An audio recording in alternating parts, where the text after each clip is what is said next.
Whether you were hosting a small army over, or you just wanted to enjoy a feast by yourself, I'm totally not judging, we've all been there. These salmon tacos are exactly what you were looking for. Today we're not only making the salmon, we're also making pickled red onions, we're making a colorful pico de gallo, and last but by no means least, a gorgeous lime and sour cream sauce that brings it all together. So as you can see, we've got plenty to do and we need to get going to the kitchen. What is up, YouTube? As always, it's good to have you back in the kitchen. Our salmon journey begins with a kilo of deboned skin-on salmon filet, which we're going to quick cure for a thorough seasoning and a spicy flavor boost. To prepare the rub for the curing process, we're mixing together 2 tablespoons of sweet paprika, a tablespoon of ground mustard seeds, a tablespoon of sumac, a tablespoon of garlic powder, a tablespoon of ground coriander, and a couple of tablespoons of brown sugar. We're mixing everything to a uniform consistency and fishing our salmon back in frame. You may have noticed we didn't add any salt to our dry rub.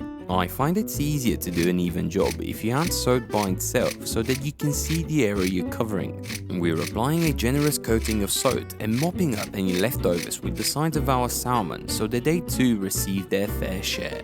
Time for some dry rub action, and we're dusting our salmon generously so that no nook or cranny be left uncovered. Another quick sweep with the sides to ensure an even coat of seasoning, and since sugar and spices like to burn, we're transferring to a clean baking sheet to spare ourselves some scrubbing later. These are going in the fridge to chill for at least 1 and up to 4 hours, which gives us plenty of time to prepare some quintessential taco requisites. We're starting off with a quick pickled red onion, the purposes of which we're cutting off the top and bottom, halving through the middle, peeling off and separating the layers of 2 or more red onions. We're slicing each onion layer into 2 onion petals, my favorite kind, and chopping into matchstick-sized slices.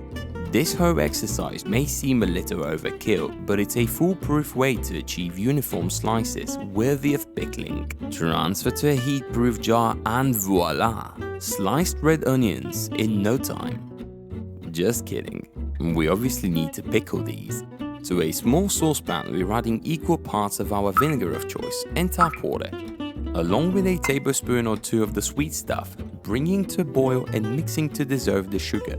Salt can also be added at this stage to boost the overall potency of our pickled onions, but we're skipping the salt this time for reasons I'm not too sure of.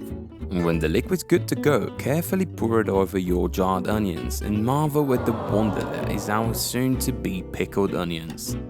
When you're done marveling, feel free to go ahead and close the jar tightly with a lid and let the liquid come down to room temp.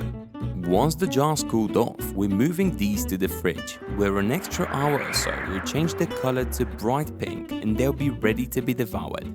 In the meantime, we're making a refreshingly colorful pico de gallo using a white onion, about 400 grams of cherry tomatoes, an optional chili or 2, 1 bunch of fresh coriander, and last but certainly not least, the juice of 1 lime. Starting with the onion, we're topping, tailing and cutting through the middle and peeling to expose its flesh that we're going to slice from root to stem, leaving a small section uncut so that it keeps the onion layers in place while cutting. We're then slicing 2 or 3 times against the cuts that we made earlier to create a square pattern that we're going to chop through to finish our onion dice. For a finer dice, we could always commit to a rocking cutting technique, which frankly is worth it even if just for the sake of having a laugh. We're transferring our diced onions to a large bowl and we're going to let them macerate together with the juice of 1 whole lime. Macerating takes away some of the raw onion bite and turns it into a slightly more mellow experience. While the onion's chilling, we can go ahead and quarter our cherry tomatoes. Other kinds could certainly be used, but these are pretty consistent year long and a safe choice. Next up is an optional chili or 2, depending on your personal preference for heat.